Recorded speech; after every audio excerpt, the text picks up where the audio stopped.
Hello.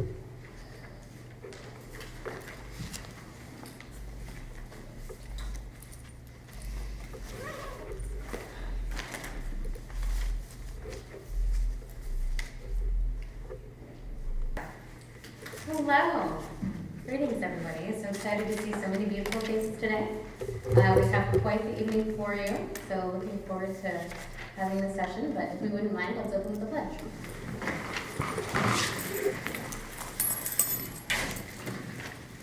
I pledge Allegiance to the flag of the United States of America and to the republic for which it stands, one nation, under God, indivisible, with liberty and justice for all.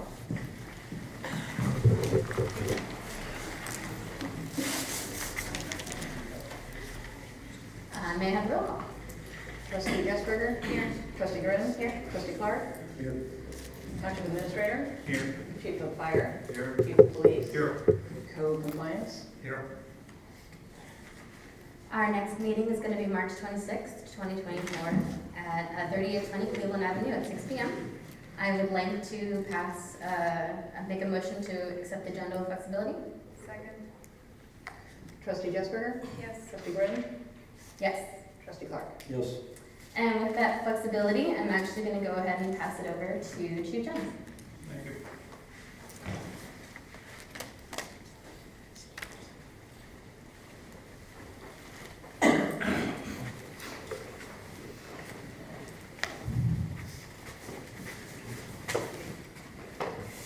Good evening, everybody. Good Thank evening. you all for coming. We've got a special occasion this evening. I'm going to talk about an officer here that we're giving, I don't want to call it an award because it's something that you don't want to be awarded as an achievement, but rather it's an honor and it's bestowed upon that officer. Just to start out with some numbers, I'm a numbers guy, statistics, that's how I base things on when we decide on policies, procedures, staffing. I'm going to give you a number of 350. 350 officers were shot in 2023. Moving to this year in 2024, by March 1st,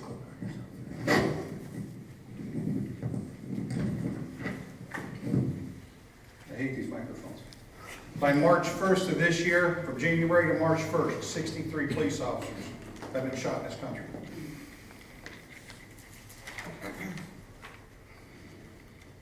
Eleven of those were ambushed, where they were called to the scene and gunned down in the streets of the United States of America. I've seen no protesters, I've seen no signs, and you very rarely see this reported on the news. But yet we're a humble crowd. And when we're called, we respond to active shooters, domestic violence, people in harm's way. We're the ones that come when others back away. And tonight, we're here to honor Officer Dylan Struble. If you'll come up here, please.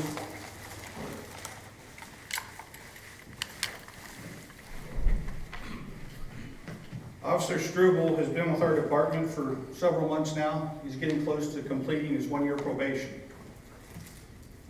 I've been doing this over 30 years. I can tell you the last 30 years at Clinton Township, only 5 of these, what I call honors, have been given to officers in this township, and that is the Award of Valor. I'm going to read a letter from, where's the chief? Chief of Mifflin Township that passed on to us. His thoughts about the incident that I'm going to read to you about here in a second. And I'm glad the other officers are here this evening. This is from Chief Briggs, Mifflin Township. Chief Jones, I first want to thank you and your department for the assistance you provided during the incident on Purdue Avenue, February 19th, 2024. Your officer acted in such a manner that showed the profession instilled in them by your leadership. I further want to thank Officer Struble for his valiant actions that I believe saved my officer's life. I watched the footage from the incident where I observed my officer unconscious on the ground with a suspect on top of him continuing the assault. When Officer Struble arrived on scene, he immediately jumped into action, knowing the danger, knowing my officer had been assaulted and knocked unconscious and the suspect had a knife. Officer Struble did not hesitate engaging the suspect, where Officer Struble fought with the suspect and was able to get control of him on the ground, and with the assistance of arriving CPD officers, was able to take him into custody. I believe this to be an outstanding act of valor on Officer Struble's part in an extremely hazardous situation. He was able to think quickly on his feet, under pressure, evaluate the situation, and was aware of the hazards and still took immediate action, knowing there was an incontestable risk of death or serious physical harm to himself. I believe these actions to be what saved my officer's life. Now, I'll tell you, I saw that video, and I've been in a few situations over my 30 years. This officer was on the ground, he was unconscious, skull fractured, brain bleeding, and being viciously stabbed. He didn't even know what was going on to him. Within seconds, Officer Struble pulled up to the scene. That suspect that got off of the officer that was on the ground and immediately charged at Officer Struble without hesitation. So tonight, we are bestowing this, and again, I don't call it an award because it's something you don't achieve. It's not a participation trophy. So on February 19th, 2024, Officer Struble responded to an officer in trouble call located in Mifflin Township. Officer Struble arrived as the first officer on scene to observe a Mifflin Township officer lying in the roadway, unresponsive and seriously injured. The suspect, who was violently attacking and stabbing the Mifflin officer, now turned his attention to Officer Struble, who was exiting his patrol car, and came at Struble immediately with knife in hand. Officer Struble, without hesitation, engaged the suspect and fought with him, getting him to the ground. Other officers arrived at this time and assisted in getting the suspect secured. Without the immediate response and actions of Officer Struble, the Mifflin Township officer may not have survived this violent attack on his life. Dylan Struble is hereby given the Award of Valor from the Clinton Township Police Department for conspicuous gallantry and intrepidity at the risk of the officer's life to protect fellow officers and the public from an armed violent suspect who had no regard for human life.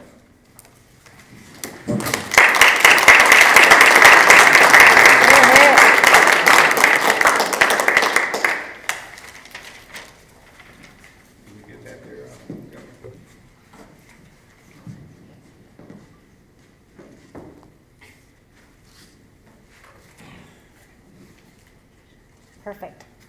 Thank you, gentlemen. And it's still in plastic, so.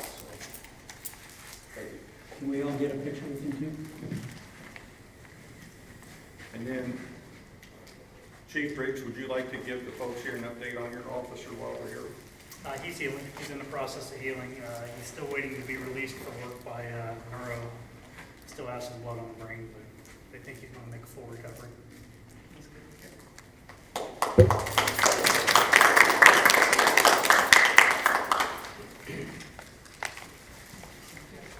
Yes. Thank you.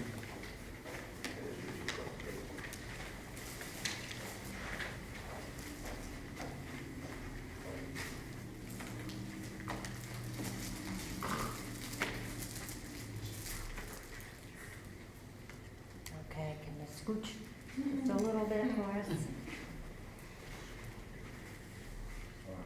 Thank you. Gotcha.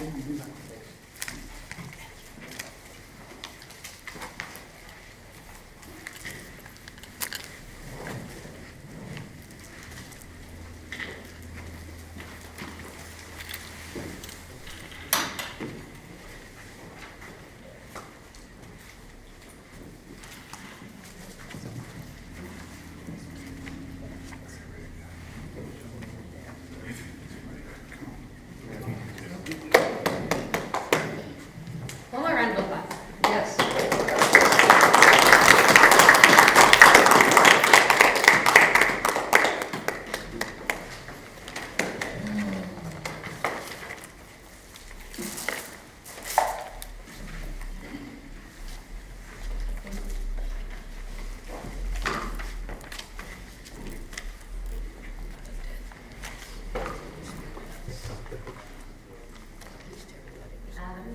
Next, we have a FCPH lead program presentation by Lincoln Dare. Thank you.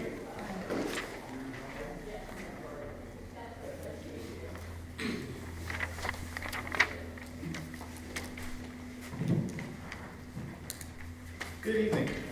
My name is Michael Adair. I'm with Franklin County Public Health, and I'm in charge of the lead poisoning prevention program. Thanks for inviting me here this evening. I'm going to give a brief overview of our Lead Safe Housing Fund program that we've recently received more funding from the Ohio Department of Health to provide lead safe renovation for private homeowners in Franklin County. This funding was earmarked by the governor, I believe, in 2022. It's statewide, so any health department or other community organization could apply to get funding to do some sort of what's called primary prevention for lead poisoning. Historically speaking, health departments have always handled lead poisoning after it's happened. So a child goes to the doctor, they have a blood test done, they identify that they have lead poisoning, and then the health department steps in to try to identify what the problem is. And in Ohio and most of the United States, lead poisoning is typically caused by deteriorating lead-based paint, which can be found in homes built prior to 1978. So, the idea of primary prevention is we get out before kids are poisoned, identify where lead-based paint may be in a household, and do something to fix it, to get rid of it in most circumstances. So this program that we have at Franklin County Public Health, we've partnered with the Mid-Ohio Regional Planning Commission, who you may be familiar with. They have several emergency home repair programs that they operate. So we thought they would be a good partner to work with. So we identify issues in homes, and then we turn it over to MORPC, and they have the experience of assigning contractors to come out, take care of the issues, and make sure that the home, when they're done, is lead safe. So we did mail out, I believe, to all private homeowners in Clinton Township should have received a postcard that kind of briefly describes this, encourages folks to call in and ask more about it. You get a free lead-based paint inspection, which is my role in this, so I'll come out. A lead-based paint inspection is simply a surface-by-surface testing of all painted surfaces, and we can identify whether or not there's lead-based paint present, and it's non-invasive. We don't take paint chips. We actually have an instrument. It's a handheld x-ray that'll read through the entire paint history of the home, give us an instant reading, and tell us whether there's lead-based paint present there. And depending on what component it's on, we can come up with a plan on how to remedy the situation. Most commonly in older housing, we find that painted wood windows and doors are the most common features of a home that have lead-based paint on them. So what happens is the remedy is new windows and doors, which homeowners can definitely see a benefit from that, not only in removing the lead-based paint, but also putting in a more modern window and door that provides more advantages to the homeowner than just being lead safe. Other common issues that we find would be painted wood siding on homes, trim features on the exterior, some garage components.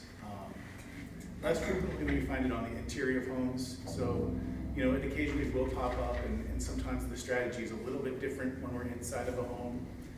It may not be the best idea to, if you have a plaster wall with lead-based paint in it, to try and remove that wall. You're actually going to maybe create more of an issue, creating all that dust and debris than just leaving it as is. Paint that's intact is not going to present an issue. So everything's sort of case by case, but when I finish my report, that's property of the homeowner. They have that for their duration of the ownership of the home. I also provide this report to MORPC. They work with the contractor to come up with the best plan for taking care of the issues, and then the work proceeds. There's no charge to the homeowner in any of this. MORPC does have some qualifications that you'll need to provide and meet, and most of those, do you have homeowners insurance? Are you up to date on your property taxes? There may be some income qualifications, but most people do qualify for this. You also have to own your property. So that's basically it. I mean, a lot of folks will, the concern really is for young children in these homes. That's the most affected by the effects of lead poisoning. But you have to think, you may have children or grandchildren that visit. You may want to sell this property, or you may want to rent it to somebody. Having this done to it is to your advantage. When you can present somebody a lead-safe home, it is more desirable, especially when they're purchasing something that was built prior to 1978. So we found that in Clinton Township, has a pretty good stock of houses that meet that criteria, and we thought we would focus on it for this new rollout of our new funding, and hopefully we do get some people that participate. There are circumstances where we don't find any lead-based paint, and that's great too. That homeowner will then have a document that says my home is lead safe. So with that, I'll keep it brief, but I will open up to any questions that people may have at the time being, or I'll make myself available here after the meeting. Yes? I think you said that you sent out a mailer. Yes. Have we been, could we advertise it on social media just to kind of encourage people to participate? Yeah, there probably is something already working with our team. I'll leave you guys a nice stack of these as well. And my business cards. My contact information is on here, but an older email address is here, and I'm not sure if that still works, so I'll leave my business cards with the current stuff on that. My home was treated by Morpsey in 2010, so it was very beneficial to me. I don't have any kids, but I can't. The program was great. Unfortunately, I had the lead on the exterior trim of my windows, so we qualified for the program and got new windows. So thank you to the people who did that 14 years ago. Yeah, and you'll find that if you do get into this program through this initiative, I mean, Morpsey has a host of other home repair programs that you may qualify for as well as a homeowner. Roof repairs, bathroom modifications, accessibility programs too, and they'll be able to walk you through all their available programs once they get you into their application process. But first things first, if you call and ask for an inspection, that happens almost within 2 to 3 days. We get the ball rolling pretty quick on it. We have limited timing on this funding. I think it runs through June of 2025, and we want to try to spend as much of the money as we can before that time period is over. We'll try and help you do that. Thank you. Yes? You said the home had to have been built before 78? Yes. Yeah. Most homes built between 1920 and 1950 are at the highest risk for having lead-based paint present, but anything up to 1978, lead-based paint was banned in 1978, so anything built after that, there's no commercial availability of lead-based paint. Any other questions? Thank you. I'll be back here. Thank you. Thank you. Now, I would like to start a general conversation about the 2024 beautification program. I have been working with Deborah, our communications liaison, and same with Dave Medley. We've been trying to come up with some kind of general ideas around getting this project started. I definitely want to, I know last year I got really busy and I wasn't able to start it, but I definitely wanted to come going forward. So the idea is, and we're going to work on the name because I'm not sold on beautification program. I feel like it's a beautification committee that encourages, I want to call it a contest for now, but just to allow residents to be able to show off their beautiful homes and their beautiful yards that they work very hard on, just so that we can kind of improve that and just get people to be really proud of living in this community that we all love and share. So the idea is that we would have top 12 would get featured. The contest, we would start the contest in the beginning of the spring, so maybe starting in April or May, if we can actually get there. Go out and take pictures of all the people who want to start, who want to be a part of it, and then we can have I think is in here, and I'm happy to pass around, but it would have different questions and how each of the different houses would be judged. After each of the different houses are judged, then we would, if we have 30 applicants, for example, we would have the top 12. Each of the different top 12 would become a month, and then we would have a featured home if the contestants are willing. And then you'd be like, this is your home, these are the improvements that you've done. Here's a little bit of fun facts about this house that's within the township. Just trying to help everybody get to know their neighbors through the social media platform. So, and then we would have a first prize, a second prize, and a third prize. And we kind of tallied that to be best overall, second best overall, and then most improved would be third place. We haven't really been able to come up specifically with the prizes as of yet, but I just kind of wanted to have a general discussion to see what you guys thought about that. I think it's a great idea. So this would be the blurb that would come out on social media. These are just kind of some general topics that I've been going back and forth with Deborah to come up with some ideas. And yeah, this is updated language that we've had so far. So would we get like people from the community to act as the judges or how would that work? When we did it before, my ex-husband and I were judges. And it was Trustee Reardon who started the program. He tried to base it off of, he's originally from Springfield, and Springfield has a program similar to this. So he wanted to base it off of that. He kind of took their program and tried to adopt it to here. They used to award plaques to the people who participated, but the person that made the plaques is retired. So we would have to come up with sort of a different system, and that's why I thought, like, these plaques are great, but what a better way to be able to get to know your neighbors and your community through social media. And we actually were able to present the house and kind of get people to know that, you know, you're not the only one in this community. Deborah, did you want to add anything? No, we talked about a lot of different pieces and parts. I think what we're looking at now is just to have at least 3 winners each month between April and the end of summer, correct?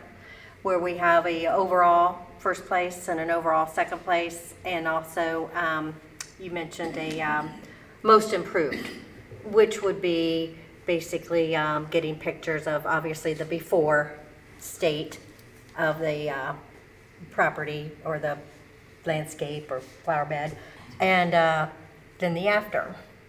So those were some of the ideas, I think, that Every month we would have 3. One. I was One. thinking one. There'd be 3 overall winners, and then each month, because we can, you know, just because they participated, and then we would say this person will be featured in January, this person will be featured in February, and so on the following year, and then hopefully that would get excited to participate in the next year, and then hopefully grow the program. And then Deborah just said something about we're gonna pick an overall winner for the year. Yeah, so there'd be a first place, a second place, and a third place overall, and then also 9 other potential winners that would be featured throughout the year. I have a question in that when you're looking at and judging these properties and deciding, do you just judge by driving by, or do you actually get out? The reason I ask is my next door neighbors they have some stuff in the front, but not much, but they have a whole bunch of stuff in their backyard that's really, really pretty in the summertime. So I didn't know, do you get out and walk around, or do you just drive by and look at the front yard?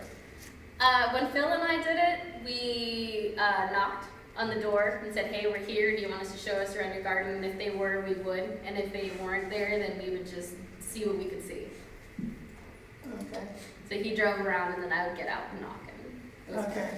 Yeah, because I think a lot of people are like my neighbors. They may not have a whole bunch in front, but they have beautiful flowers in their back and so forth. So I just wanted to make sure you check the whole yard, not just part of it.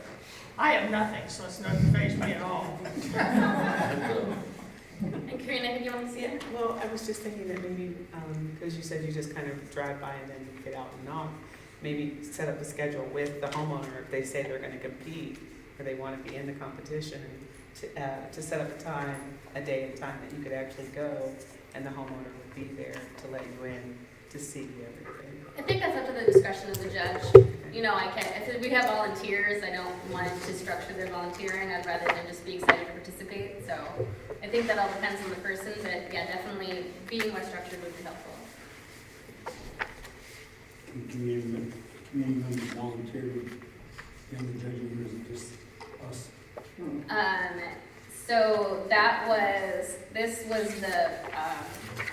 the project post. So if you wanted to be a judge, you would be one of the questions there, and then you would submit your information for your email, your phone, your house number and street name, and then your zip code, and then just to let you know, other things that could potentially be a part of it.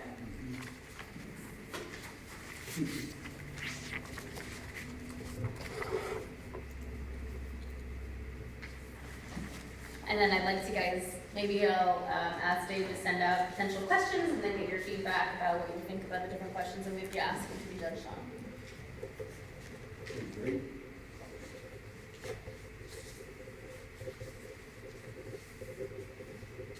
Anything else? Any other thoughts?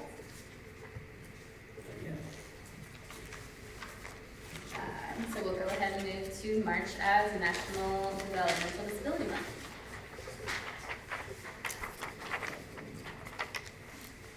As you know, each month we have a monthly community focus, and this month is National Developmental Disabilities Awareness Month. So I would venture to say probably everyone either has somebody in their family or somebody that they know who has some type of disability, or maybe even a neighbor, or maybe even some of us in this room. But the National Developmental Disabilities Awareness Month is observed in March in the U.S.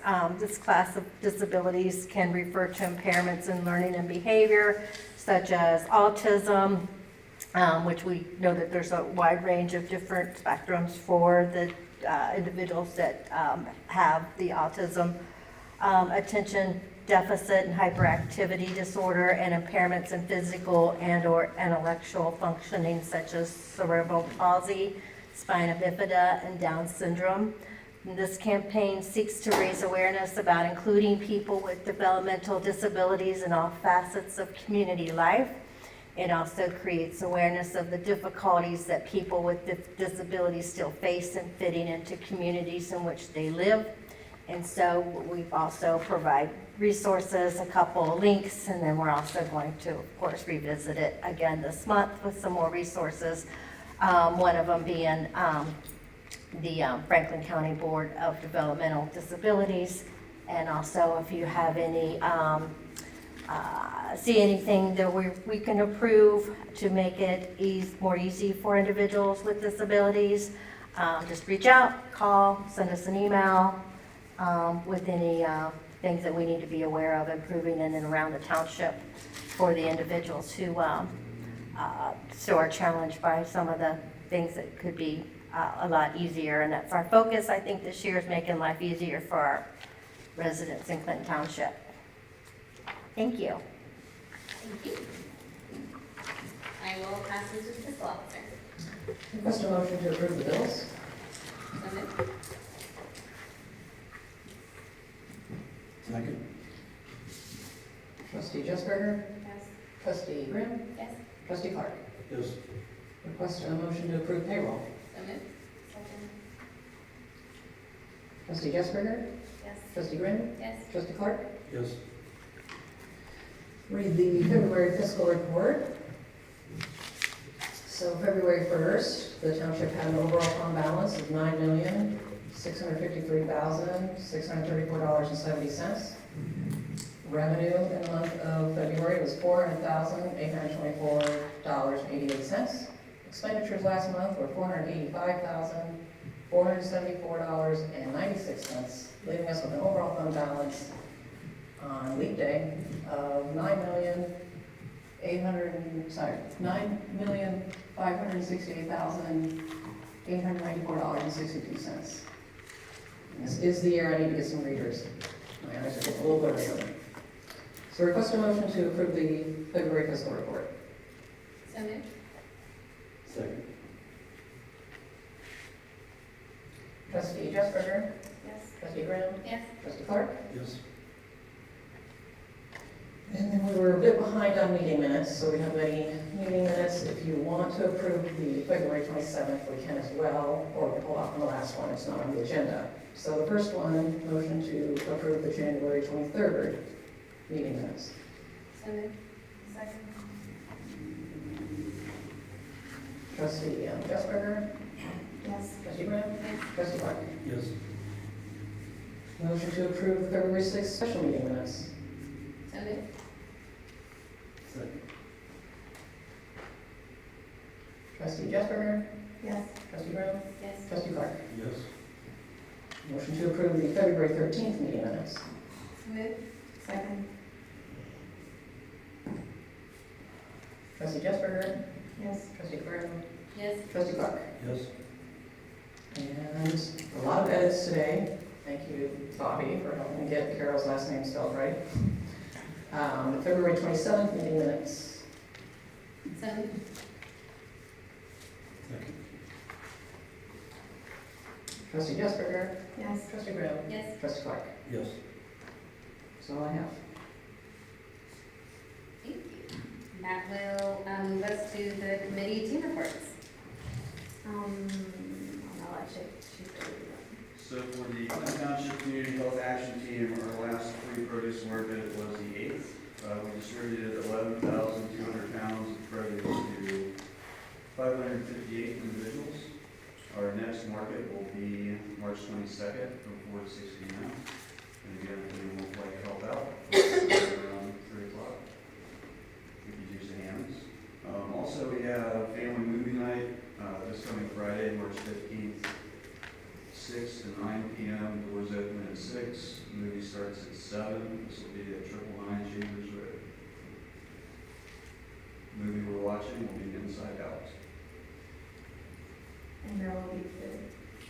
There will be food and also some other community resources there. Bobby and I got a sign up for 999. I got a sandwich board with it. Thank you.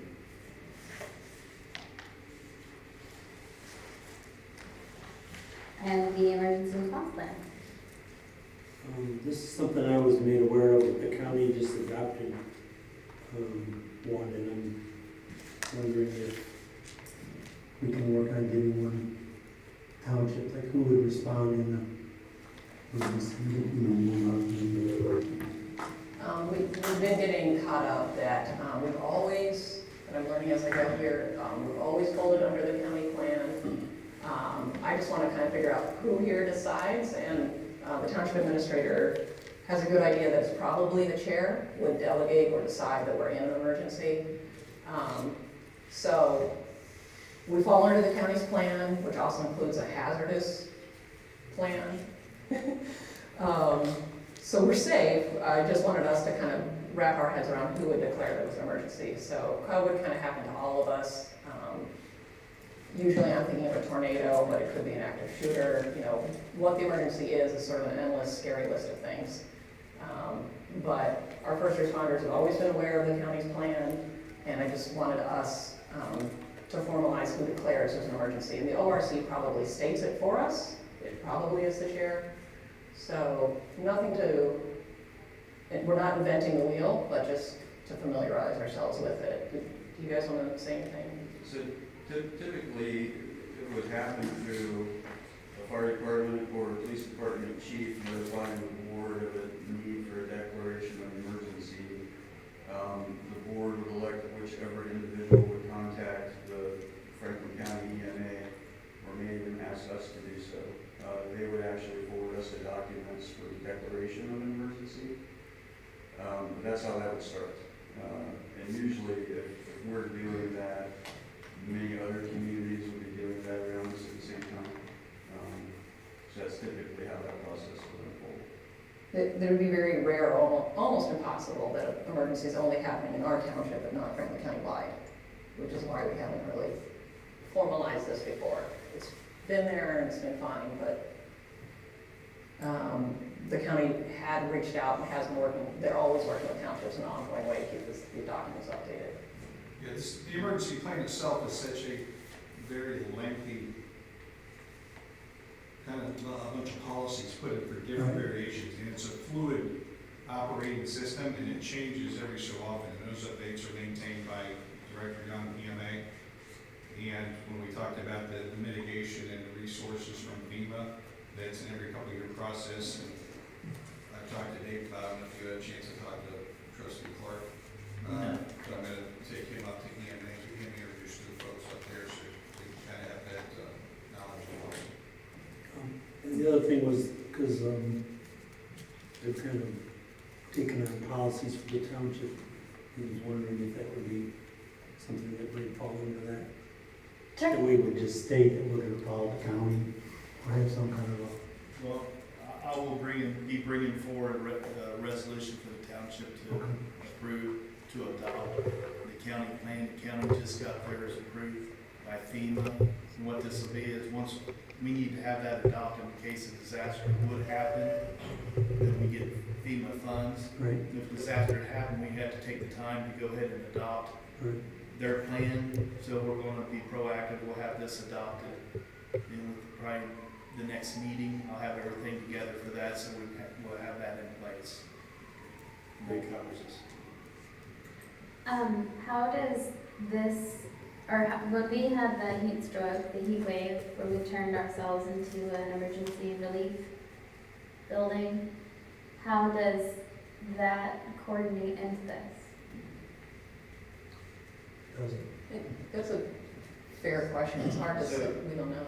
But actually, the EMA did track where the screening centers were, so that they were still involved.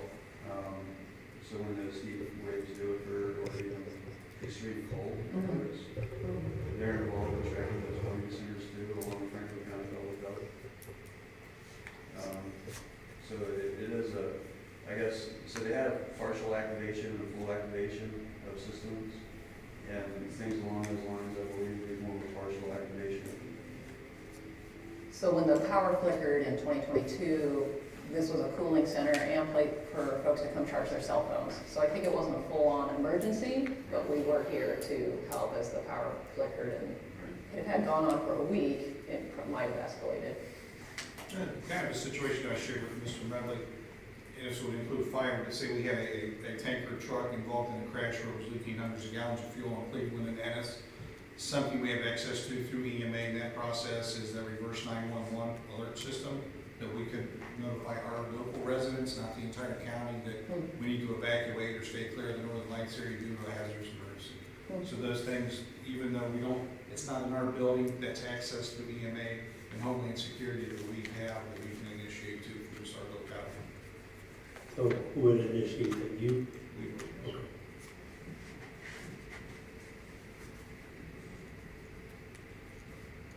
I know I had this discussion with Chief Jones, but I think it might be a good idea to look at getting Dave through the two courses, ICS 300 and ICS 400 through EMA, if they can open that up. IT what? IT, Incident Command System 300 and Incident Command System 400. Dave Medley? Dave Medley. Just checking. FEMA also has online courses for certifications as well. Because personally, we have two chiefs who are always up to date with what the county is doing. That's how we did COVID, was in constant contact with Joe Mazzola with the IAP, and then we personalize it to our township, specifically COVID, like with our employees. So I don't think that it would be necessary to get a lot of people involved, but just keeping it off of their operating and running the township in those aspects, and we need to be putting our trust and belief in what they're doing. So if we had a Clinton Township only incident, we have to designate who's gonna be our spokesperson. So they don't call up the three of us and then we have to say, no comment, or how would that work? Basically, it's who's there when the cameras show up. Okay. So typically, it's gonna be one of the chiefs. Yeah. Okay.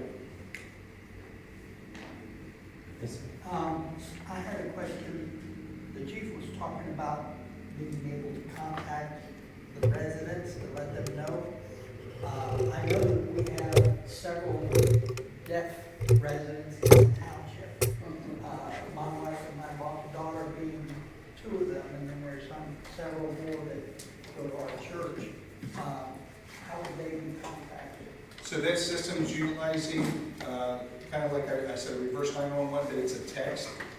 If you're not aware of that, I can get you the information to get you set up for that. I appreciate it. But yeah, text alert will come out and a screen, it'll vibrate, you'll hear an alert on the phone. Kind of like when we had the tornadoes there a few weeks ago at 5 o'clock in the morning.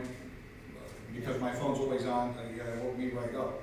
I heard that before the sirens. But it sends the electronic message besides just a warning tone or an audible signal, it'll give you that readout as well. And then you can also, it has, you know, if you need to take shelter right away, evacuate, and those are all text messages that go out as well. Okay.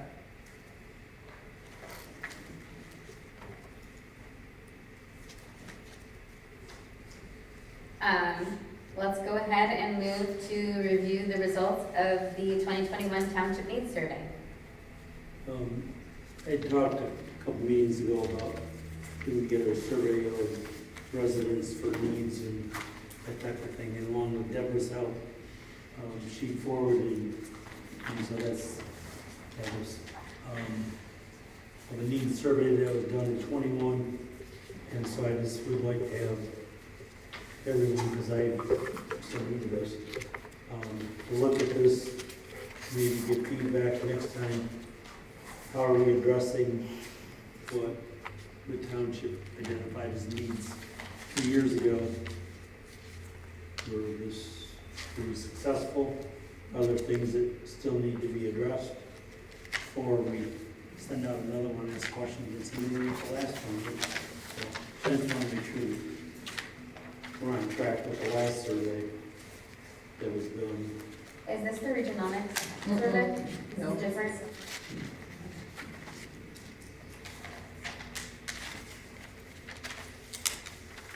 I don't think I've ever seen these survey results, so this is good.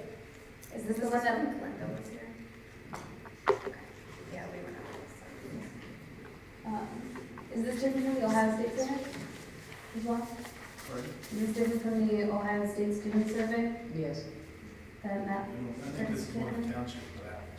It was put out, and I think in a 2021 newsletter.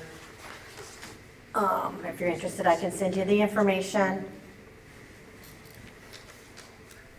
The survey was sent out in the newsletter along with links, and people could also fill out a form on the website as well, so it was pretty comprehensive. And then this was the data compiled after the survey.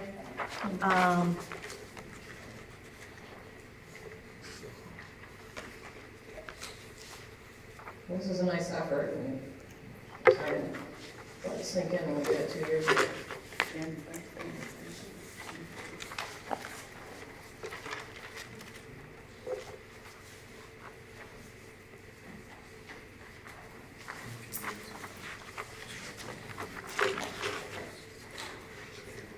Well, from what I read here, one of our goals was reaching out to 55% of respondents to Facebook. We've definitely drastically increased our numbers regarding our social media presence, which I'm pretty proud of, and I'm proud of all the work that Deborah does. She's done an amazing job trying to get a better understanding with her monthly report on how people are connecting with us on social media. So that's something that we've definitely worked on. From the Recycle Right promotion, I would say that we've done a lot of work towards Jane. One of Jane's big pushes when she was trustee was trying to be a part of Treat USA so that we could talk a little bit more about from like taking care of the community, having more trees, being more environmentally friendly. But I would have to read this a little bit more to be able to speak more to it. But those are the first two things that jump out. Yeah, pretty thoughtful. If you two are on the board and could give some help along with Deborah and Dave Wilrose, been around the last 3 years and see how many of these things have been addressed before we go on. It's the same question. Yeah, on the next steps, we definitely do number 3. We've definitely been working on tightening up the mailing list.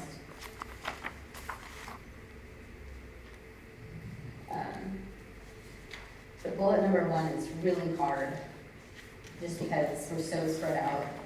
And we're always trying to think of new and innovative ways to communicate, but we've done several surveys on the best ways to communicate, and they always just say, like, we don't really have any feedback for you. Were you talking about the next steps? Yeah. Brainstorming partnerships, the bullet number 6, that was one of the reasons I think, I don't know if it was this reason or not, but that was why we started our conversation with Regionomics, to have a better partnership with our business owners instead of just our residents. So that's something that we've definitely been pushing from this. Well, and the last suggestion is to develop another survey, but this is good to familiarize ourselves with, that if this one happened, we'll be able to link to it in the meeting minutes from this discussion. And I haven't sorted through this, but it looks like the response wasn't that bad. I mean, anything more than a 15% response rate is really good. So, this was a good effort then. We did do some stuff, And I would say based on next steps, we've done at least 75%, if not more. So I feel that's pretty good. Good.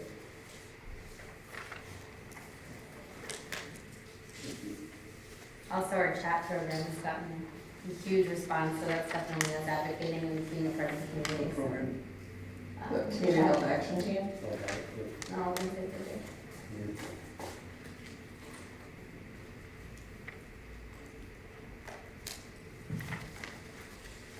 And really doing it sort of every other year or so is a nice rhythm. It's sort of doing it once a year is almost too much. So perhaps this was 3 years ago, but we'll get caught up. But maybe the township will do something like this every other year or every 3 years. But folks always do like seeing the results of the previous effort. We could do direct mail too, also, simply because it's been 3 years that with the crazy COVID period of time. Not sure if anything's changed, but there was only 31 residents that was willing to fill out and return a survey. We could add it to the newsletter. Yeah, I think that's what happened 3 years ago. And I can't remember if it was a tarot, how people respond. Yeah, it was in a newsletter, because the newsletter is the best opportunity to directly communicate with all the residents, because it goes straight to either their email, if they sign up for the electronic newsletter, or it goes straight in their mailbox. Just an idea. Yeah, so QR code. there's a lot we can do. You can have interns, we can help doing this in a big way, but the good news is there was an effort done before with not that shabby of results, and we have been plugging along on the suggestions. Who tabulated it? It was all paper returns. Who tabulated it? London. Linda, the person before, Oh, got it. before Deborah, yeah.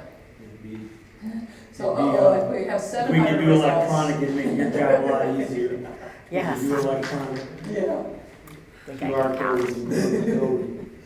And the data's all geared for you, you don't have to do anything. Yeah. Good effort. Push the back. Yeah. Let's go ahead and move to the budget working group update. We had a budget working group before our last meeting. I have a draft of the minutes from that I'll be sending to the board and the other department heads. The next meeting will be here May 14th at 4 p.m. So the budget working group is going to try to meet 3 times a year, sort of early spring, kind of early summer, so that the board has a nice draft of a budget to work on, and then in October or November. So it was a good meeting. It was kind of fast in that we only had an hour before the township meeting started. So that's why the next one will be 2 hours before the board meeting. We've appropriated $1 million more this year than we're bringing in. So usually, and for now, that's okay, because we've had a buildup of Gen Z building up.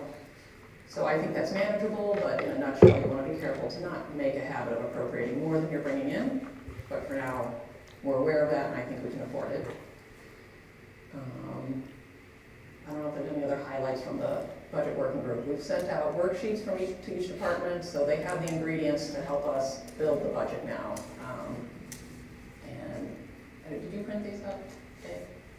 Oh, you did? Okay. Trustee Clark has been printing up everything he's been sent. So these are what the one-pagers look like per department. They're a little easier to read than the UAN official budget thing that you guys will be passing this summer. So it's nice to see like the fire department on one page versus it's sort of in the middle and then it's EMS fund at the bottom. So Melissa does a good job building these one-pagers per department because road crew, public works has 4 funds and it's a lot of fun to keep track of those funds. So we have a good system down, the worksheets, talk to the citizens, and the citizens will be with us again on May 14th.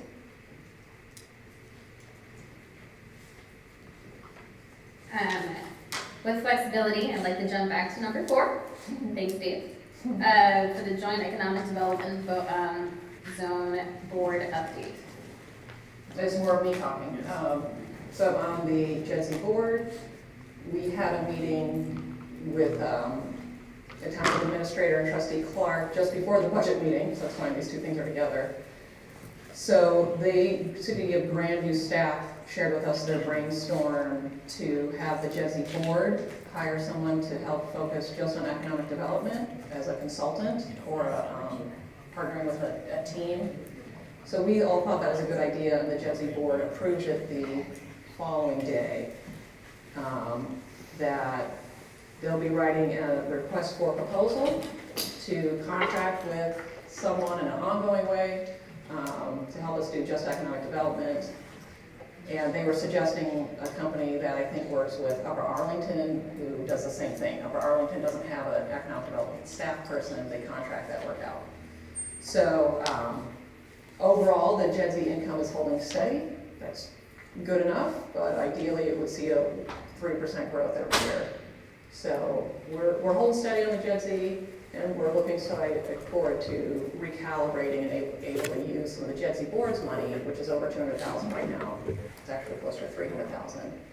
We'll fund this person going, and then in the future, the JEDSI board may reallocate going back up to 2%. Right now, they only get 1% of these revenues.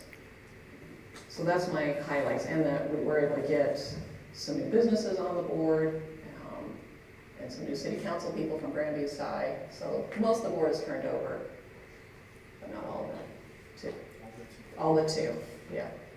Any other highlights for the JEDSI? Just when we were meeting with Grandview, there was a lot of discussion about a lot of activity going on in the near future. A lot of money's coming into the township and surrounding municipalities here in the near future, and that's why they kind of want to get this economic development person on board to start going after the funds and understanding all that is, because it's a lot to take in. Potentially with the CODA tax, that CODA right now gets a 0.5%. If they get this 1%, we need to be at the table to be part of that. So a lot is happening, and by having a consultant in an ongoing way, we'll hopefully be in more of those conversations. Trustee Clark, what did you think? Was your first meeting? It was awesome. I think that that was one of the things that I thought before I was elected was to work on economic development. So it's like right in my wheelhouse of where I want to get involved with the David and Deb's help and the city of Grandview Heights. It's exciting to think that we can get at that table. Another transportation plan that we got presented last time. They pretty much told us that if you're not at the table, they're going to do it and you'll just be not represented and pulled over. Yeah. The bulldozers will just go right over the top of you. So Yeah. I think it's important that we stay on top of this and get as much as we can. I mean, the Rapid 5 drawings about a year ago showed major redevelopment happening for Lennox, and it just, now it's sinking in for me. So there are big plans coming down the pipe, which Administrator Huffman talked about, like the North Knot, and he was part of some of these conversations. There's just a lot of development happening on the west side. So we'll be able to keep up. Awesome. Thank you. I'll pass it over to administration. Okay. I submitted a monthly report already to the board. I'm not going to hit on any certain items on that just because of time. got a long day going on here, so. The report has already been submitted. We got the discussion of the 2000 beautification budget for this year. We already talked about that. And we got the March 20th at 9:50 a.m. is going to be a statewide tornado drill. Severe weather week is in March 17th through the 23rd. Then we got reached out, trying to get something in, Deborah tried to get something in the newsletter about some of the projects going on within the township or close to it. Then we got some updates from the county engineer's office. We talked about Cook Road, the improvements that's going to happen there. They're looking to have this,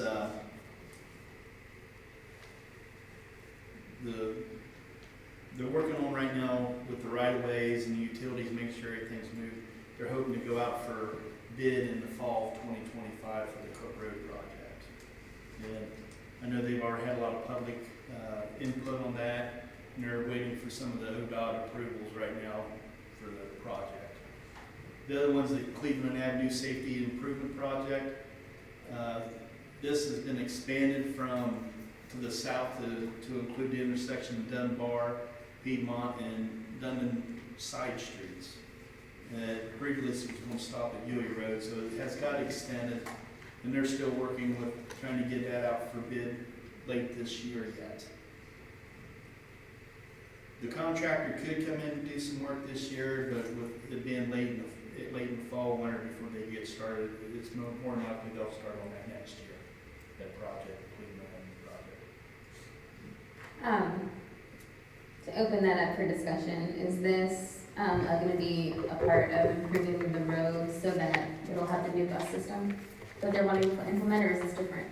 This may be tied into it a little bit, but I think that's a whole different project, because with the bus stops, haven't got the funding yet. We're waiting for the voters to approve that other 0.5% on the sales tax. And would this be improving the roadways? And because I know that we talked so much about the signs to put on Cleveland Avenue saying welcome to Clinton Township, would that be a part of this project? Or would that be Yeah, separate that's as part of well? that project. We already have the signs ordered. We have them in the Public Works Department to be put up at the entrances of each end. Plus, I believe we have some money set aside for our visual improvements, some soft scaping instead of hardscaping. I think that, does that include trees? Because I know that Jane had talked about trees. It'll be whatever the board decides. Once I keep going. And when will they come to us with that? Or like when would that be something that we'll be doing at some point? I think some of it's already designed where the softscape's going to be. How we want it is up to us, I believe. Once they get that project going, once we get to that stage, they'll work with us. My only concern about them, just personally, my only concern about the trees is the roots and how that could potentially affect the roadway. Yeah, I mean, there's root guard that you can put down that restricts the roots from going latitude to vertical. What is the cost of those banners that you're talking about? I know they're bigger than the old ones, so I'm not for sure, but I think I'm going to guess they're probably $250 or less. And that's for the 60-inch ones, the larger ones. I think our bigger issue is hanging them and then maintenance. From my time being around the bit of banners we have, getting the vinyl banners isn't too much, but getting them up, or then when the button's broken and we gotta fix it, you gotta get a lift. And Yeah, that's the biggest issue is we have to run the lift every time we want to do that, and they're about $500 a day. So What about the 4-foot signs? Yeah, I think we're talking about Two two completely things. different Yeah. things. Okay. we're talking about metal signs and Oh, street signs, they will be part of the project at the street crossings or whatever. I know we talked about switching off from the green and white signs to blue and white signs to kind of tie in with our township theme. So we can start working towards that too. The longest wait was like 18 sessions. I know with the design on Cleveland Avenue. They're gonna have some hardware so we can mount banners on the light poles that's going in there, and also on Cook Road, if we want to put banners out there, we put banners also. Now, you said buttons, are they the kind of banners that slip over like poles? Yeah, they'll sit, you have Right. 2 poles and you slide them over, then there's usually a zip tie or something you put to them so they fasten and put the light up there.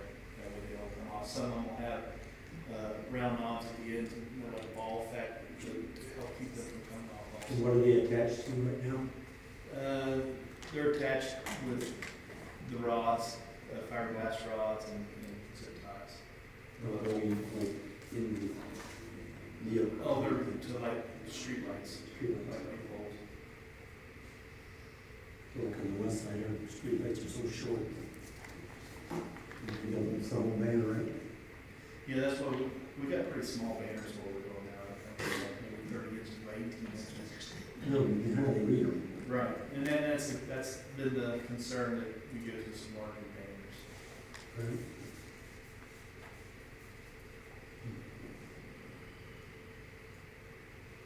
Anybody know if there's a process you can, the power company would allow us to put those poles on And that's what they are, the street light poles are owned by ADP and they allow that. I'm gonna tell them like they call it telephone poles, or two wooden ones. Yeah, Okay. yeah, there's hardware, we have hardware attached to them. Sorry, behind in the learning curve and all that. And next is the solar eclipse coloring contest. Deborah's already passed out a bunch of that, and I'll let her speak about it if you have anything to say about that. Okay, who doesn't know about the solar eclipse and the coloring contest? Raise your hand if you don't know about it. It's the biggest thing going on in the township. We have 3 age groups for children. We have the links I pushed out a couple times on social media. We have them here. They color, they send them or drop them off here. They have to get them in by the 18th, and then we're going to announce the winners on the 22nd, and then we'll have them come in, and we're going to have a presentation for the winner here at the next township week meeting. That's the plan. Any questions? In April or March when you do those? March. Yeah, the eclipse Before is, the eclipse. the eclipse is April 8th. We have a solar eclipse webpage on our front page, www.clintontownship.org. All things solar eclipse.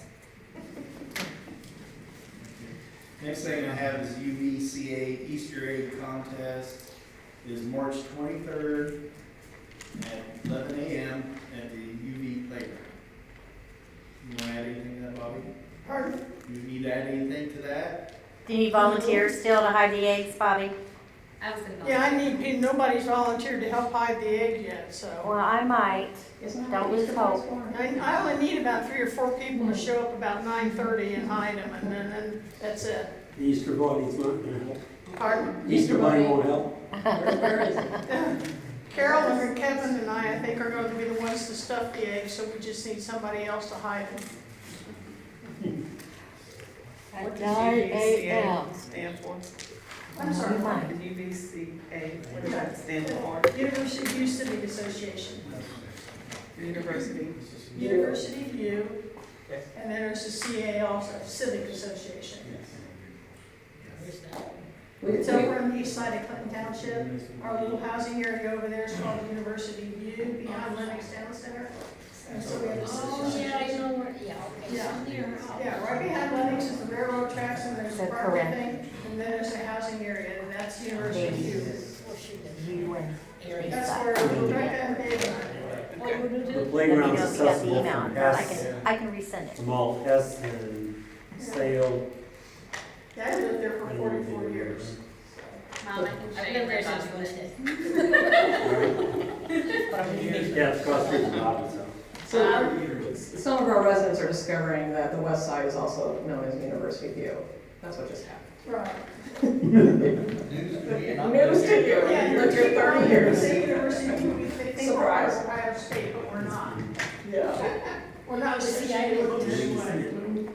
I lived in that area for years. I just don't live there now. Dave? Okay. Next, I'd like to request a motion to appoint David Clark as the board liaison to the Gen Z and Morpsey boards. So moved. And Second. Let's have some discussion. Go on. All right, trustee Jesper. Trustee Graham. Yes. Trustee Clark. Yes. Well, finish your thought though. No, I just said, this is a, I know Jane used to go to the Morpsey, and she was one of the contacts, and was sent out all the information about what's going on with Morpsey. We get David on board with that. In Gen Z, he's free during the afternoon or mornings to attend these meetings, so it'll work out good. Perfect. We're gonna fill up your schedule because you don't have a day job. We're down to retire. Yeah. Okay, next I got a request Did of you motion. vote? They did, Yes. and then we had more discussion. Yes, Okay, he gets it. I missed that. Sorry. A lot happened. And next, I'd like to request a motion to allow township administrator to advertise for bid of the police department's carport. So moved. Second.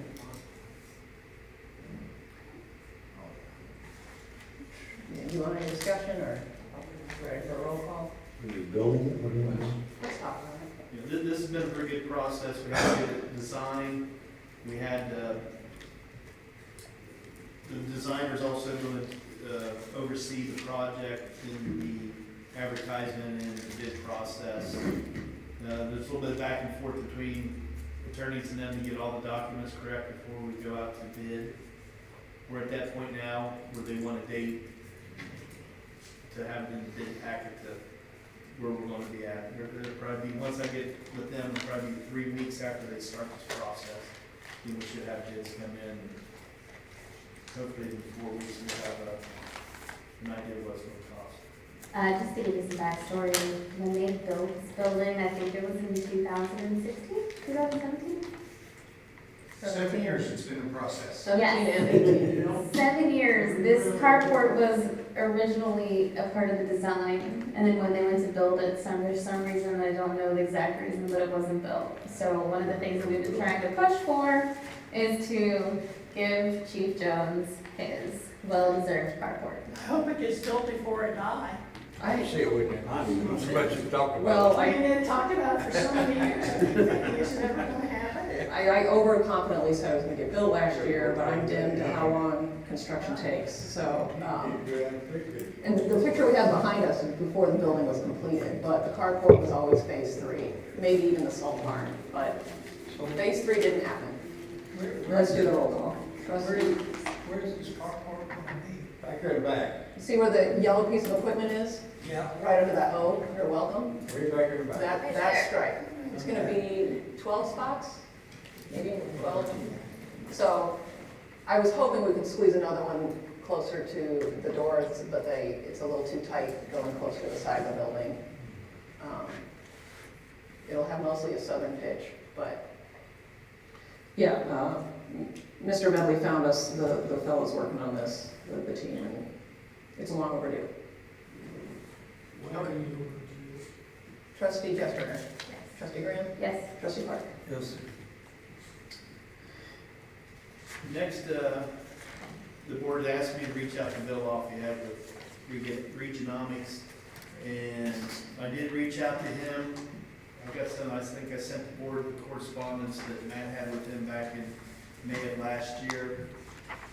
He has some proposals, how moving forward. I thought the board had already approved all this, but it has not went to the board.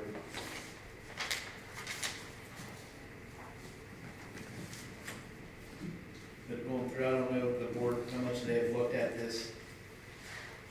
But there's gonna be some money involved. I mean, the first part he talked about was wanting to do a survey of all the businesses. The township will have some legwork on this, and employees will, to do this. His proposal is $3,800 to perform that part of it. And he's got it in looks like three stages, maybe, depending on how far we want to go. And I think some of this will work in with the JEDZ hiring the economic development team. This is working good with them. Would the board would want to go forward on the survey? Or we want to approve all 3 stages of this? So what have we paid him for already? The township paid him for the 2, part of that, the 2 reports that he sent to the JEDZ board. That's what has been paid for. And I believe the JEDZ board reimbursed the township. So as of now, we have not paid out of pocket. What we did pay was refunded from the JEDZ board. I guess I thought we had already, so we just contracted with him stating that we wanted him to be our liaison for doing a survey with the small businesses in our area. But if we're gonna be, if the agency wants to hire a consultant specifically for that, do we wanna reconsider our partnership with Visionomics, or what do we wanna do? I'm gonna guess that sort of both need to happen. This looks different than. This is like holding the hands of the existing businesses and trying to retain what we have. And he was the one who helped us hone in on small businesses sometimes are just barely there, and if you could figure out how to give them a grant, you might keep them around. But he also said we need more parking lots, which surprised me, but I don't do economic development. So my suggestion would be to plug along with him, reaching out to our existing businesses, and at the same time, I don't know how long it's gonna take the JEDZ board to get that RFP written and someone hired. I hope less than 6 months, but it'll probably take at least 3. So I don't think it's jerking the businesses around to have him continue with a survey and then kind of behind the scenes working more on sort of future things that are coming down the pipe. That's how I see the JEDZ board consultant, that those are sort of big dog meetings, for lack of a better word. Big developers who are building like high rises. We're trying to get in that room. Dave, what were your thoughts? That's what the JEDZ is looking at, larger developments, and this is the smaller family-owned businesses. This is at a whole different level, so I would suggest that we would go forward with this also. Then we're kind of tackling Both. Sorry, everything. Okay. There's a last page, sorry, my voice is going. Deliverables, and it looks like the cost would be $7,400. I don't think that he had the first one that I sent out today, the $3,800. I don't think that was included in any of that. This is for the survey. From the email he sent me.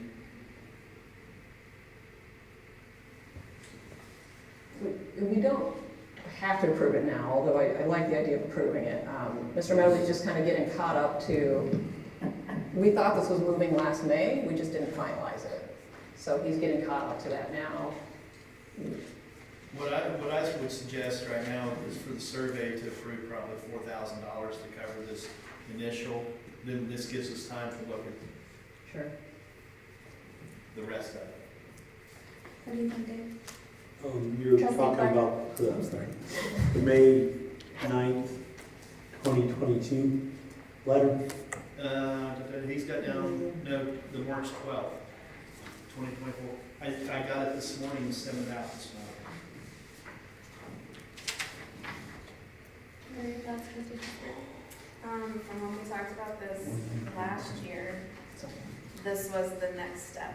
So we did the first step, and now this was the next step. And Matt had sent out like 2 different surveys that we could have used. And we were trying to decide about what ones, because I wasn't really fond of either of the surveys, but like taking some from each and putting it together is kind of where we left it off. But I think it would be not good if we didn't go with what he's proposing. I second that motion. How's the motion stated? I'll make the motion. We need to like have it stated. Yeah. I request a motion to spend no more than $4,000 on the survey that Bill Lafayette will conduct through Regionomics. And I'll line item, and I lost my first. 1,110,310 is the contracted services. 1,110,310. All right. That's a motion. Do we have a first? So moved. Second. Yes. Trustee Jessberger?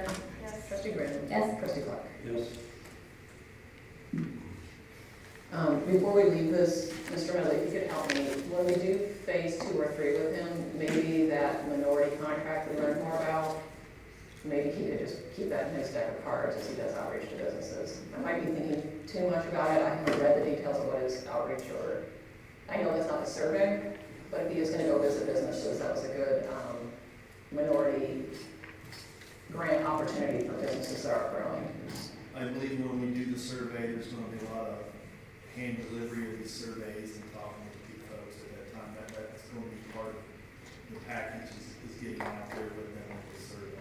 Okay. Trying to get some important stuff so we get some feedback. Great. But I do like the feedback of the minority grant that they can get. I think it was like, as long as they increase their employees by 10%, then they can get like $50,000 towards the business. Yep. Yeah, I think, yeah. if you When can- women-owned businesses too. Yeah. Minority owned. I said also, women-owned businesses we need to support. Yes. I want to support. We'll agree. Yes. I believe women are considered minority.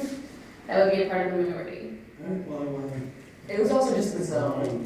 When we learned about it, was that like this side of the township qualified. All right. So we move on to Chief Fairman. So I also sent out a monthly report earlier today. Time, I will just continue to move on forward with that. So we're requesting a resolution to hire Jared Doherty as a full-time firefighter effective March 14th, 2024, to be paid from funds 2111-220-100 and 2281-230-100. So moved. Second. Trustee Jessberger? Trustee Graham? Yes. Trustee Clark? Yes. Great. Sarah Robinson? Yes. Next, I'd like to request a resolution to hire Anne Marie Correctional Name McDonald as a part-time firefighter paramedic, $20 an hour, pending successful physical and background check completion, to be paid from funds 2111-220-100 and 2281-230-100. So moved. Second. Trustee Jessberger? Yes. Trustee Graham? Yes. Trustee Clark? Yes. Did you say the last name was McDonald? McDonald. Okay. So we're getting old part-timers back again. Thank you so much for your patience on this whole evening. That's We all we have. appreciate you. Thank you. Moving on to Chief Jones. Just real quick, we already did number 2. Monthly report for the township, we did 541 calls for service, 352 investigations are up for pending. We did have one DOA recently down on Dunbar, and touchy base, I have talked to a couple of the trustees regarding the Lennox and University Youth Patrol that we're going to be initiating. I have met, going to meet, had several phone conversations with the Casco organization on Lennox, and a lot of the management loss prevention folks over at Lennox. We will be holding a meeting relatively soon to discuss some issues with the crime that's occurring over there. Some of that they were unaware of, and we were briefed that the new Capitol Grill will be opening in May, and definitely will have a strong presence. That starts to go off over there. Perfect. Does that, are we going to be a part of that meeting? Yeah, I talked to Mr. Medley about that because of him. That was the Casco folks, they're a pretty big organization in Central Ohio. Just to kind of get a team over there so that we can send one of those. But most of these meetings going forward are going to be with law enforcement and loss prevention. Thank you.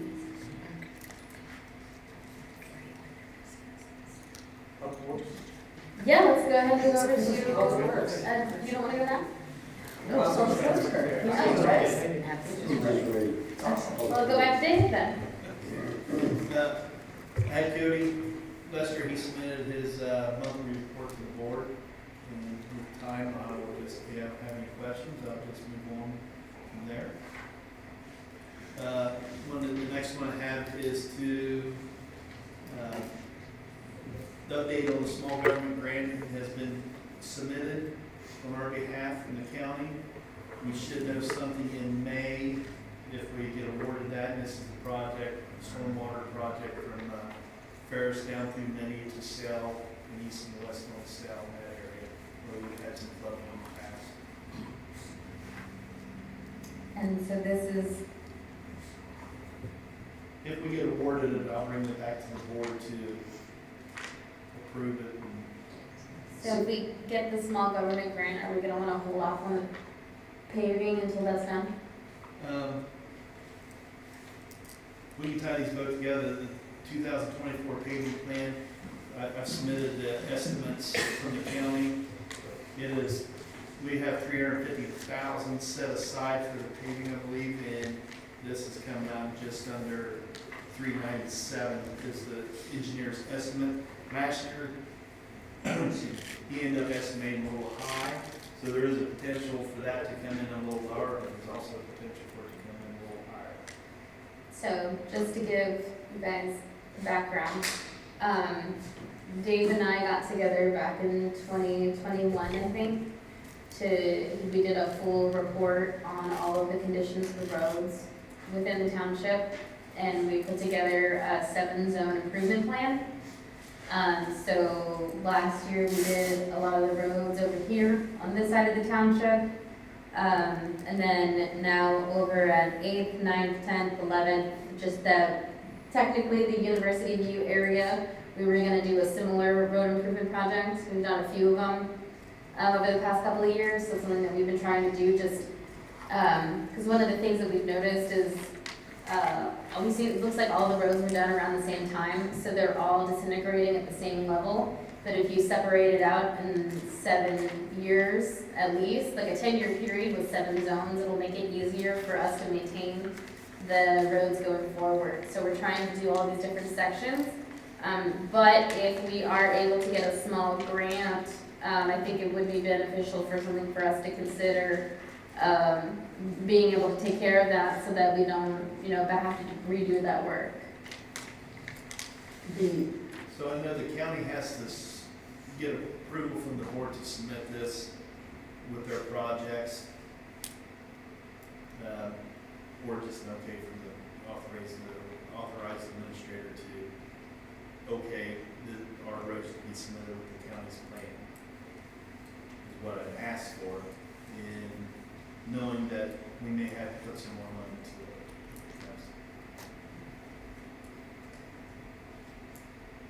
it. We jumped over number 2 very quickly. Right. So number 2 was the storm drains, right? Yes. Okay, so last August, the board approved storm drains on what streets? It'll be along Minnie, from Ferris to go Minnie towards Sale, and then east-west on Sale, in that area is about Dresden. So our obligation on that grant cycle was about $350. We did not win that grant, but the small government grant put us in another pool, but our obligation went up $150,000. So it's not been awarded, but I signed paperwork saying that we want our hat in that ring, and it would cost us, if we want to do it, if it's awarded, it would have a $500,000 cost to the board to do those storm drain improvements. And it's over $1 million project. Even if we get awarded it, our numbers, our scoring's a little low, and even if we did get awarded and the board chose not to do the program, we don't have to. But knowing that we got our hat in the ring before that, yes. So infrastructure is always a big decision to make, but also critical to do. So Mr. Medley was explaining to me, it's possible we get more than 50% of storm drains paid for, but we would need to get photos from residents of their backyards and basements flooding to build a better application to get more points. So He wanted to have our hat in the ring just to see, but if the world was his oyster 2 years ago, we would have been gathering photos and we would have had a stronger application. And photos before I even got here, would have been nice. Yeah. So we'll figure out a way that, if we get awarded that, it'll come back to the board's attention. Probably either way, residents should send us photos if their basement's flooding, but I don't want to titillate people that we can fix it. If people submit photos, I hope they don't assume next year the Band-Aid's coming. So just because hindsight's always 20/20, those are one of the things we were talking about in his office. If he just had a bit more time to gather photos, we might get more points. So that was number 2. So going back down to number 3, you were saying, and I really like the 7-year zone plan, you weren't necessarily obligating yourself to have to pave every year for 7 years, but I think the goal was within a decade to address all those 7 zones. So you were saying you needed to have kind of the permission from the board to submit this cycle for the county? Right. Okay. I think it's important. Any more general discussion? It's a good idea to Just knowing that if this comes in, the numbers may be a little bit more or a little less than what he's projecting. if I heard you right, it was like maybe 50,000 more. Yeah. Yes, okay. Are we ready to make a motion? I request a motion to direct the township administrator to add our streets that we're paving for this plan that's submitted by the county for the county projects. So moved? Second.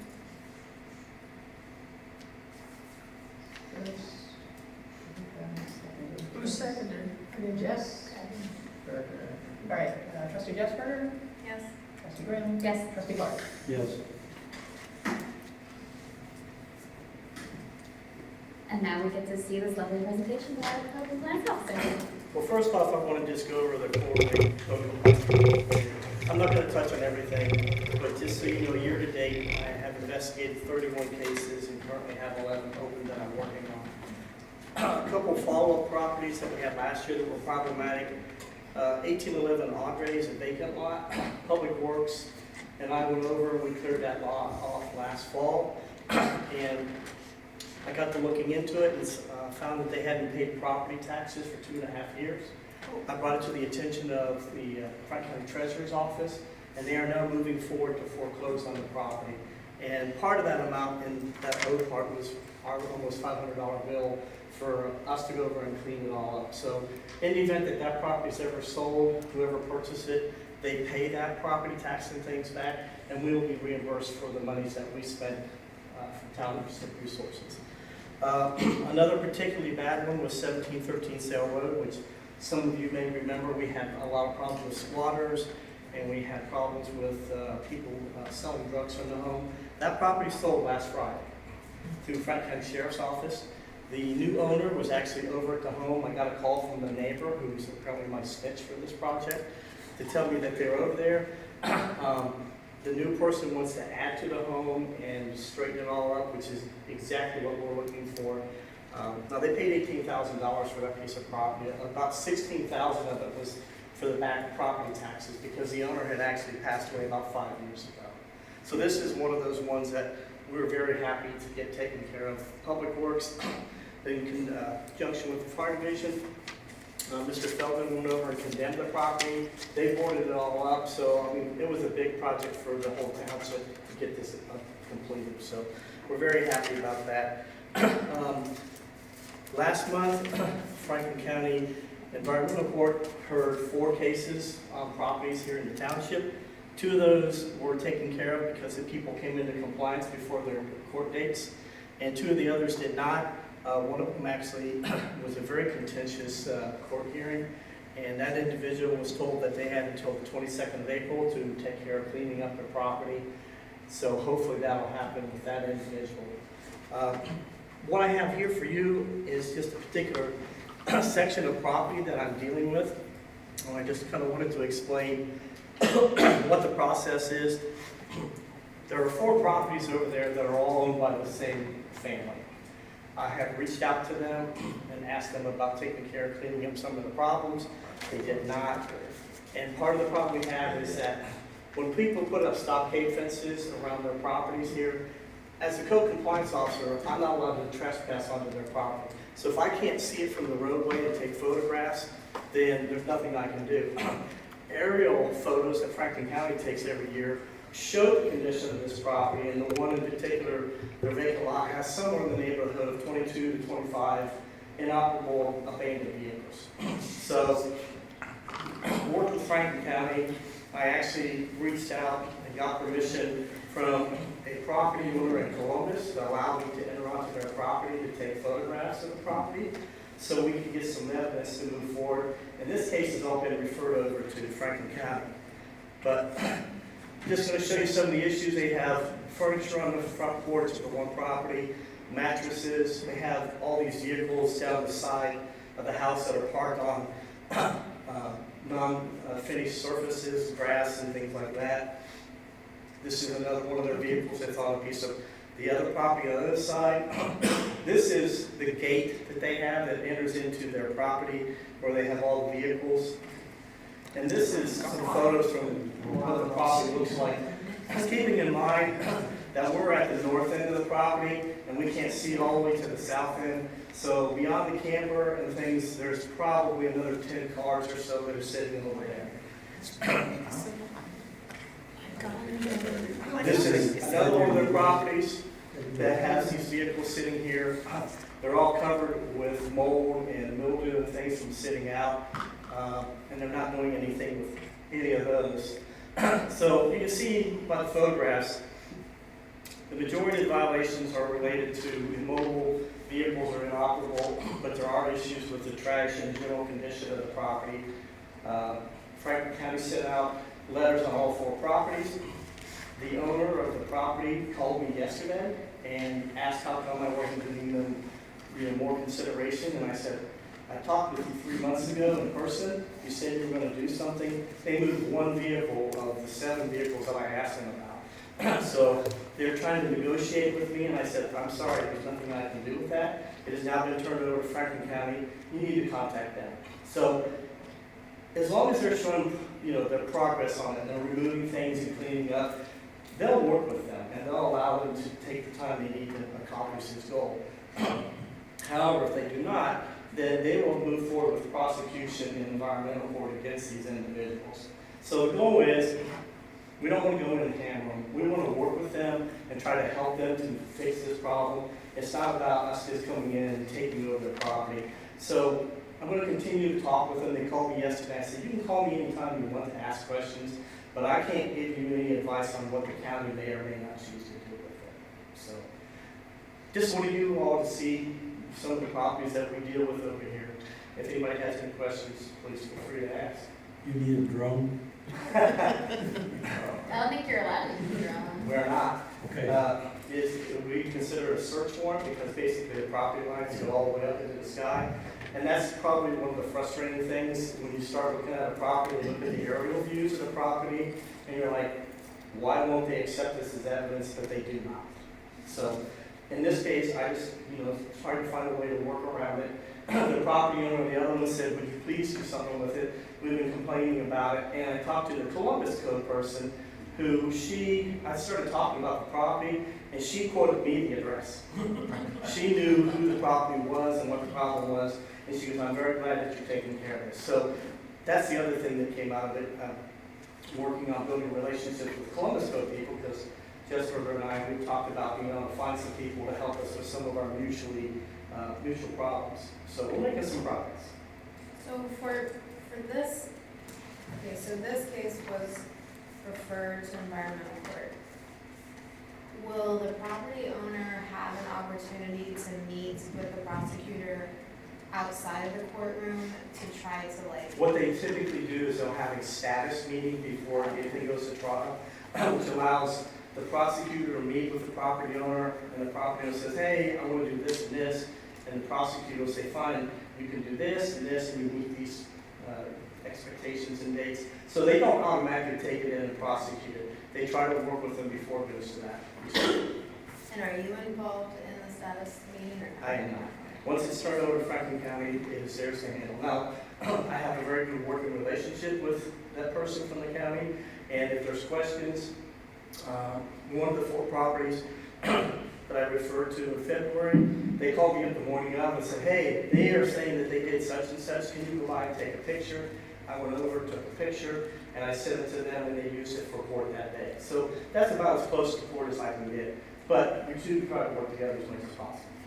And then if it stops at the status meeting and everything is met, does this still show up in the court system? Yeah, it'll show, it'll have the docket and everything assigned to it, and it'll show if it's dismissed or, they reach the status agreement or whatever. It's the same with any criminal cases. They have status, and it explains what happened. And then just for residents who are here or watching this, is this something that is eligible to be expunged from a record or no? I would assume if you're naming an individual that has the charge against them, that it would be one of the eligible ones. There are only not so many to be expunged, isn't that correct, Chief?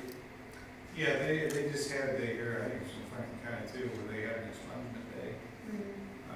But yeah, when it comes to environmental issues, I'm not sure. Yeah, I'm not positive of that. I would assume it's the same as the criminal part of it as well. So. Would you be able to ask the prosecutor? Yeah, absolutely. About expungement?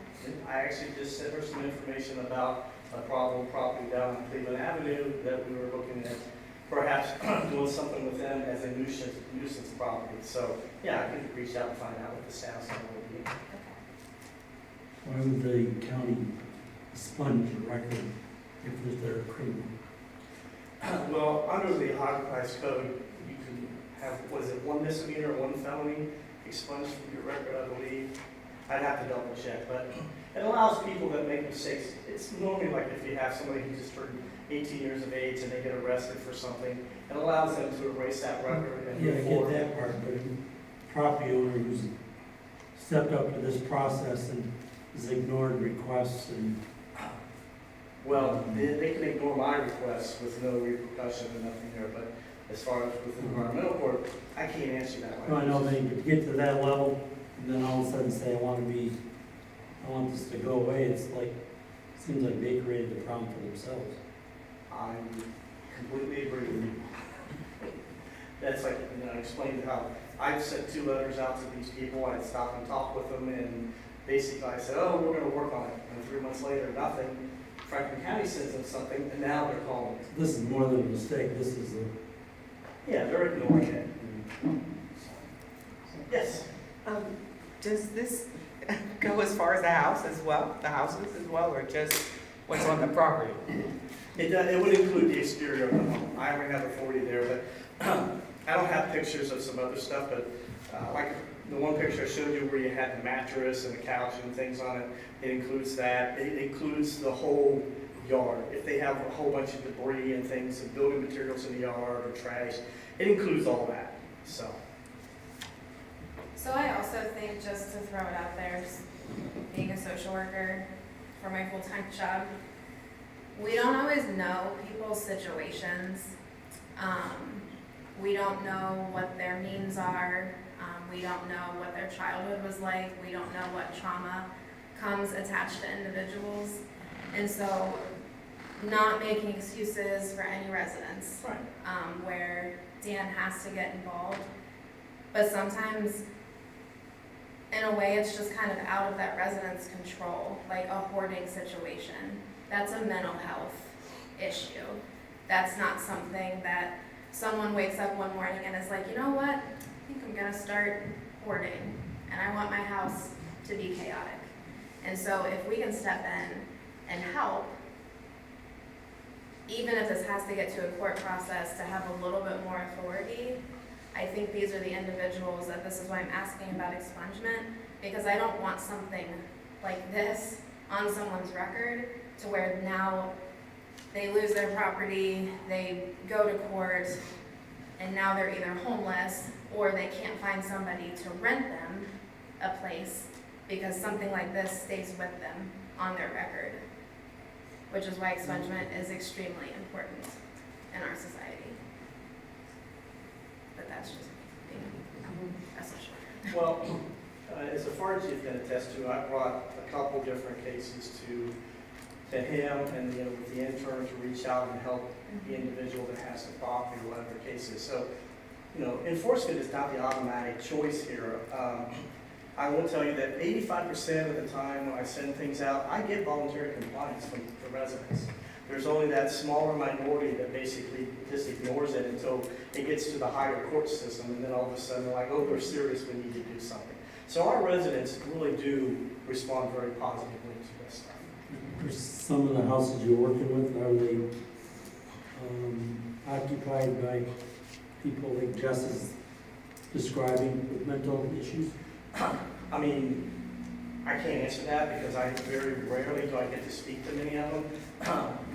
I'll send letters, and I always include my contact phone number and an email, and I'll drive by and a week later and everything's done and they don't reach out to me. So I'm not having personal contact with the people, so I don't know I can't answer that question, I guess the best way to say it. And not to make it about me, but I've had a code compliance officer to my backyard to see what I see out my bedroom window, which is 2 rotting cars and a rotting sailboat. But you can't see that from the street. How does that work when I can see something from my backyard? I'm not in their backyard, it's their private property, but you can't see it from the street. As you may recall, I specifically asked for a legal opinion about that. Yeah. I never heard back. But that's not a no. No, but what I've learned from working with a Franklin County person is that, Kelsey's 5'4", so she can't see over anything. Okay. So I've seen her hold the camera up, and basically she's looking at it as, I'm not trespassing, I'm able to do that because I'm just reaching up to do it, and she's been successful with those. So, in that case, yeah. And I just got some photographs from somebody today about a bit of property on Huey Road, and I can't use those, but I went down and everything they sent me, I found exactly the same way they described it. So, try to work with what we can. We don't want to abridge people's civil rights. Yeah, I understand. I know that. I understand privacy is a big deal and people have earned it. And it's just when I knock doors, it's the biggest thing our constituents want. And I have nothing to do with it, but I need to go with her, and she has a similar story to me. Come over here, look at this, look at what I got to look at. And I'm like, that is awful. So it's just kind of almost kind of a gray area. If the person keeps their property tidy in the front, I agree with Trustee Jessberger. They don't think I want to have dilapidated cars in my backyard. It just happens over the years. So, trying to walk that line. In this instance, with this particular property, there wasn't a fence there for a lot of years, and then they were discontinued to allow to do that. Yeah. And then they realized that if you put up the fence, then that's going to protect us from anybody coming in and complaining about it. And there's lots of properties around here that, although I did learn recently that fence maintenance is another one of the issues you need to know. I have a couple places where the fences are all falling down. So, in 2 examples, they've replaced all the fences, and I can't see what they have or haven't done, but now people driving by aren't seeing that. Now, is that the best case scenario? Absolutely not. But it's helpful. It's better as far as curbside real estate goes. Exactly. Yes, sir. I appreciate these ladies talking about beautification in our township because it helps us increase our property values and everything like that. I live right here on Old Avenue. Okay. And there are several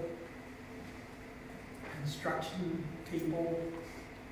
We just had our sewer systems replaced within the last 2 years. 2 years, both sides. And there are several houses where they park multiple cars on the construction replacements. And it's just tearing up the grass that was growing. Right. And it's nothing but a mud pit. And then we have one house down here on the right-hand side that she's a hoarder. That's not the only property she has over here. She has a second one that's just as bad as that one. Oh my goodness. So Well, I know, I was going to say, I don't know if you're dealing with her or not, but it's just like, I got a letter from Franklin County that my trailer parked on my driveway can't be done in Franklin County. And that's just a small, It's a little utility trailer, I know Yeah, what you have. yeah. I ended up having to put it in my garage, but there's still two people, there's one guy right down from me, he's got two trailers parked in his driveway back by his garage, where, oh, you can't see it. Yeah, I can see it. Well, let me just say this. As you may notice when we're discussing this, I'm familiar with most of the problems. I don't know everything that goes on here.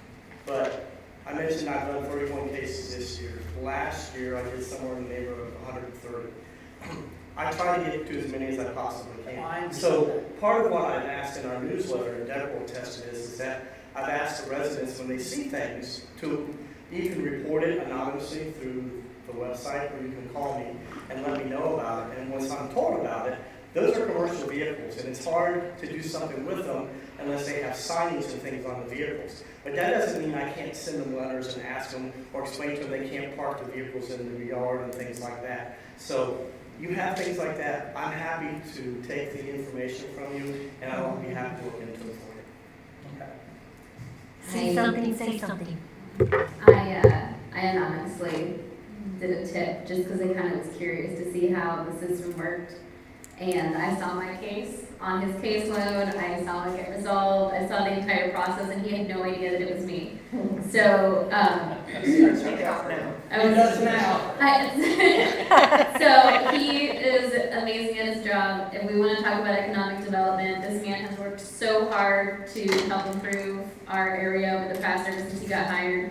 And I appreciate all of the work that you do. Well, thank you. That's very kind. Yes. Got a question about a car parked in an alley. The tags are expired, there's trash around the car and everything. What can you do about it? Well, if it's in the alleyway. It's in the alley, not right in the center of the alley, it's parked right there at the alley. Well, I can ask, if you tell me where it's at, I can have the, I speak to the chief. Lieutenant McCoy and I have done quite a few things with vehicles like that, because some of that stuff is something I can do with, and some of it is things that the police department can do things with. So if you let me know where it's at, we'll take a look at it, and we can probably get it resolved for you. It's in the alley right behind my house, on one wall. But the last thing I want to add is you can actually submit anything anonymously on our website. I'll tell you right after the face. And if you have no questions or if you want to walk through how to use the website, Deborah is a great resource for this caller, and she can help you submit anything that you need to submit. In their yard, the car's parked on this side of the alley, and the house on the other side of the alley, the guy that I guess owns the car lives in a truck in the backyard of his house. They live in a house. They live in a truck. It isn't a Mustang that's in the alley. Oh yeah, you got it. Red one. With the windshield all broken. Oh yeah. I'm familiar. Tarp on the side window, yeah. I'll talk with Lieutenant McCoy tomorrow. It's been sitting there for probably 8-10 months, at least. Yeah, because there's a van behind it recently too, so that might be. Well, that one's gone now. Okay. Yeah, but that yard there, across from that, where that Mustang's at, is a rat hole. I've seen rats come out of there. I keep rat poisoning all over my yard. Well, I'll be happy to talk with you about what we've done with some of that after the meeting. I don't want to take away from Okay. it here. Sorry. And I don't want to ignore what you're saying, but I'm familiar with that. I know what you're talking Okay. about. Well, thank you. Thank you so much. Does anybody have any other appreciations that they would like to say today? Thank you, sir. Thank you. Let's take them out, please. They didn't do any good to begin with. They didn't do anything at all.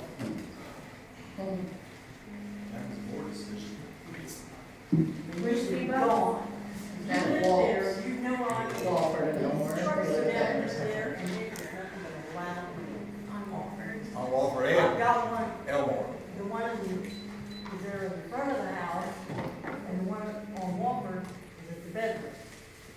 In the middle of the night, some truck comes over the ladder on top, they rack, wake you up. It's awful. They're no good. They hit them like crazy. They come down the road, hit that, Yeah, the front end hits the bump, and then they go over and the front end dives into the ground and everything? When I was knocking doors, I sat on your porch for half hour and we watched Yeah. vehicles just fly over those folks. Speed bumps didn't do any good. Because they still go down through like crazy.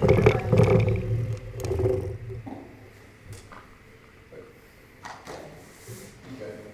We can take that away. We can add it to discuss at a later meeting. Do some research. Does that sound good, Mr. Dudley? Yes. Anyone else? Yeah, I have a question about, what was said about the, Gen Z. I know that he's been nominated or whatever for elected liaison. Yes, but there was something prior to that that I wasn't quite sure if I understood it correctly. Something about a developer. Was that associated with the Gen Z, or did I Yeah. misunderstand that? Yeah, we didn't say a specific developer. Right, but, okay, and they're talking about high rises? Yes, at Lennox. Oh, at Lennox, on the other side. Yeah. Not, I mean, I was thinking Not this our side, I was neighborhood, like, Not okay. yet. I'm not to say that the folks over there want high rises, I don't know what they want, I'm just thinking about this side over here. Okay, so Bobby's shaking her head. Where are they talking about high rises at Lennox? Lennox. I can show you guys the rapid eye plans, MKSK. I mean, these They things. want to put them on top of those existing stores, and then they want to add additional parking lots and stuff for people to be able to live up there. These kinds of things can take 15 years to build. I mean, there's things about passenger rail stops in Bexley. We don't have passenger rail yet through Columbus, but probably we will within 15 years, so. I won't be here. Bobby, So you leave it for the next part? we don't like you talking like Very that. optimistic, yeah. No, but You're not allowed just to talk saying. like that. That makes us sad, you're not allowed to talk like that. At my age, 15 years, I don't think so. No. No, there's just, in general, our community's grown a lot. I mean, we already got another new one going across on Chambers Road there, across from the last two they built. They took out the pet cemetery and all those other little buildings over to the bar, and now they're putting another building, apartment building in there. It's getting ridiculous. Any other appreciations or comments? I'd like to thank my spouse who came here 3 times to help us fix these microphones. Her name is Daisy. Yeah, Daisy's awesome. not your dog, my wife. No, I don't have any appreciations. I do have a question. This executive session you're gonna go into, talks about it has something to do with a complaint against a public employee. Is that the same one you've been doing for the last 5 meetings? It's an executive session, Bobby, you know we're not allowed to talk about I it. know you can't tell me who and what it did, but that same complaint has been on there, on every meeting for the last 4 or 5, 6 meetings. And I don't understand why it hasn't been dealt with yet. We can't talk about it. With that, since it's been stated, I'd like to make a motion to enter into executive session pursuant ORC 121.22G1 to consider the discipline or investigation of complaints against a public employee. I need a second.